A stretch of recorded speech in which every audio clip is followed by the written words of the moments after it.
It's your day in tech history, and it's brought to you by our friends over at Expedia.com, where you can find yours with Expedia. Hey everybody, Jeffrey Powers here, and I welcome you to the Day in Tech History at dayintechhistory.com. It's part of the Tech Podcast Network. You can subscribe via iTunes, Zune, or Stitcher Internet Radio. Our Twitter is Day in Tech Hist, and all show notes are on the wiki page if you want to follow along. Now let's find out what happened on this day, your day in tech history. October 6th, 1876 is where we're going to start. A group of public and university librarians established the American Library Association to promote the enjoyment of reading. We all need to read. 1908, the Ohio Art Company manufactured the first Etch-a-Sketch. That's pretty kind of geeky there, so I always love talking about that. In 1914, Edwin Armstrong was granted a patent for a wireless receiving system. Now, he talked about how he described the regenerative circuit, otherwise known as a feedback circuit. He got a patent for that. It was like 1,113,149. I knew that off the top of my head. Not really, but anyway. 1983, Lotus Development goes public after recording revenues of $12.8 million in the previous year. In 1987, Microsoft announces Microsoft Windows 2.0 and Microsoft Windows for the 386. The price of that was $195. Microsoft also unveiled in 1987 the Microsoft Excel spreadsheet software for Windows 2.0. It was basically the first major application for Windows.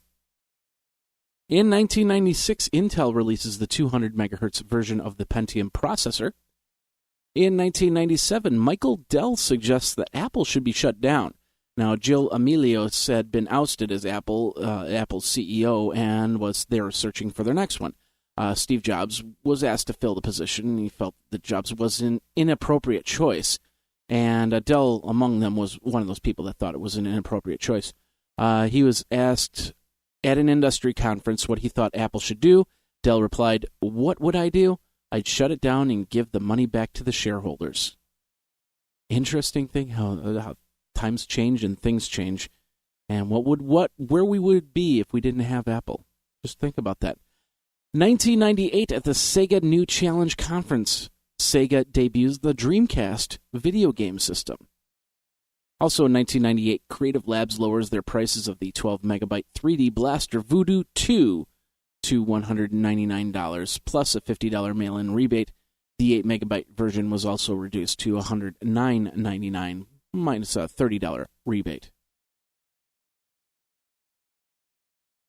Intel announced the 450 MHz version of its Pentium 2 Xeon processor, and Microsoft releases Visual J++ 6.0 Java development software. It was $109 for the standard edition or $549 for the professional edition. And Microsoft introduces the first telephone, the Microsoft cordless phone system, which uses the power of the PC to deliver unprecedentedly flexible and ease of custom calling management and message services. Basically, voice over IP, in a way. So, $199.95. And in 1999, the United States Justice Department reveals that it spent $12.6 million in total litigation expenses in the antitrust case against Microsoft since 1989. Yahoo, in 1999, launches Yahoo Mexico. And now this word from our friends over at Expedia. Las Vegas, Jamaica, San Francisco, China, New York, Portland, Florida. Have you been? Maybe you're from there and you need to start planning your trip home for the holidays. Now is the time to do that. With rates at their lowest for November and December, you can get great deals in planning your trip. That's where Expedia comes in, from air travel, hotels, cars, and full vacation packages.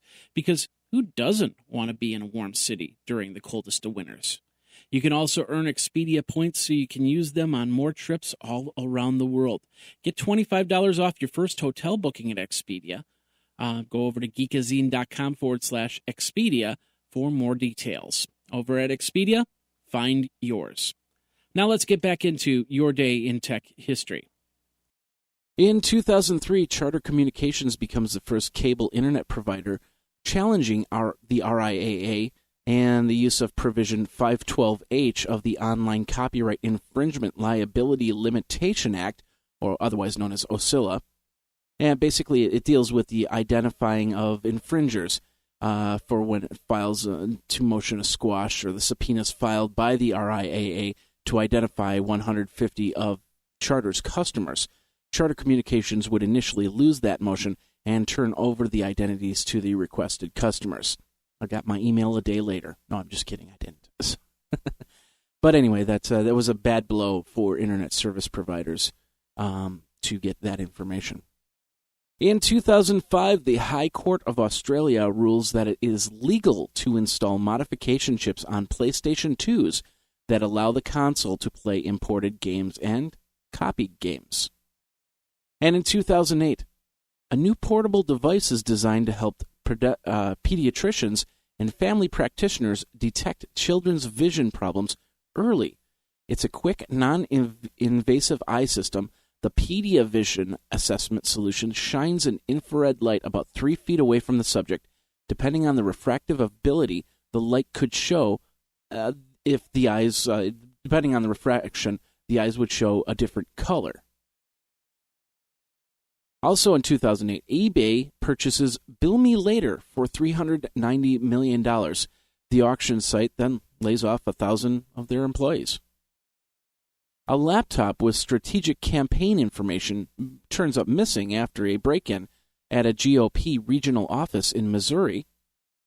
And AMD splits their company, AMD Design and AMD Manufacturing. 2009, Microsoft launches the Windows Mobile App Store.